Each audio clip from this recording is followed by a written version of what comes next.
माता सीता की यह रोचक लोक कथा आपका दिल जीत लेगी, धन के भंडार भर देगी। यह कहानी सीता माता कहती थी और श्री राम इसे सुना करते थे। एक दिन श्री राम भगवान को किसी काम के लिए बाहर जाना पड़ गया तो सीता माता कहने लगी कि भगवान मेरा तो 12 वर्ष का नित्य नियम है। अब आप बाहर जाएंगे तो मैं अपनी कहानी किसे सुनाऊंगी? श्री राम ने कहा कि तुम कुएं की पाल पर जाकर बैठ जाना और वहां जो औरतें पानी भरने आएंगी उन्हें अपनी कहानी सुना देना। सीता माता कुएं की पाल पर जाकर बैठ जाती है। एक स्त्री आई, उसने रेशम की जरी की साड़ी पहन रखी थी और सोने का घड़ा ले रखा था। सीता माता उसे देख कहती है कि बहन मेरा 12 वर्ष का नित्य सुन लो। पर वह स्त्री बोली कि मैं तुम्हारा नित्य सुनूंगी तो मुझे घर जाने में देर हो जाएगी और मेरी सास मुझसे लड़ेगी। उसने कहानी नहीं सुनी और चली गई। उसकी रेशम जरी की साड़ी फट गई, सोने का घड़ा मिट्टी के घड़े में बदल गया। सास ने देखा तो पूछा कि ये किसका दोष अपने सिर लेकर आ गई है। बहू ने कहा कि कुएं पर एक औरत बैठी थी, उसने कहानी सुनने के लिए कहा लेकिन मैंने सुनी नहीं जिसका यह फल मिला। बहू की बात सुनकर अगले दिन वही साड़ी और घड़ा लेकर सास कुएं की पाल पर गई।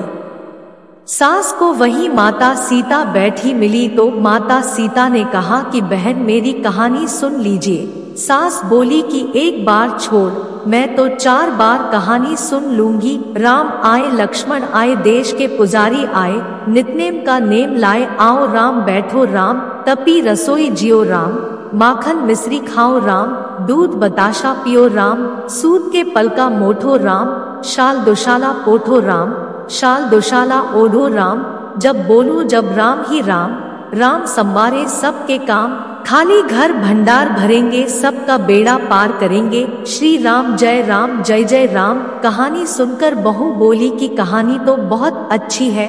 सास ने कहा कि ठीक है, इस कहानी को रोज कहा करेंगे। अब सास बहू रोज सवेरे उठती, नहाती धोती और पूजा करने के बाद नित्नेम की सीता की कहानी कहती। एक दिन उनके यहाँ एक पड़ोस की औरत आई और बोली कि बहन जरा सी आंच देना, तो वह बोली कि आंच तो अभी हमने जलाई ही नहीं। पड़ोसन ने कहा कि तुम सुबह 4 बजे से उठकर क्या कर रही हो? फिर उन्होंने कहा कि सुबह उठकर हम पूजा करते हैं। फिर सीता माता की नित्नेम की कहानी कहते हैं।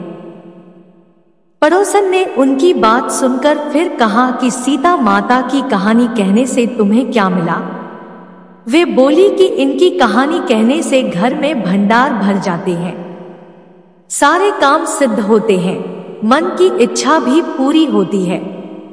पड़ोसन कहती है कि बहन सी कहानी तो मुझे भी सुना दो फिर। वह बोली कि ठीक है, तुम भी यह कहानी सुन लो। राम आए, लक्ष्मण आए, देश के पुजारी आए, नित्नेम का नेम लाए, आओ राम बैठो राम। सारी कहानी सुनने के बाद पड़ोसन कहने लगी बहन कहानी तो मुझे बहुत अच्छी लगी। अब वह पड़ोसन भी नित्नेम सीता माता की कहानी कहने लगी। कहानी कहने से सीता माता ने पड़ोसन के भी भंडार भर दिए।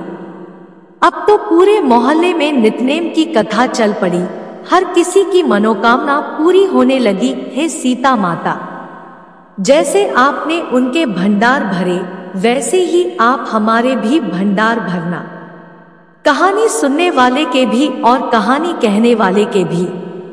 उत्तर प्रदेश, बिहार, हिमाचल प्रदेश और हरियाणा के कुछ क्षेत्रों में आज भी यह कथा सीता जयंती पर चाव से सुनाई जाती है।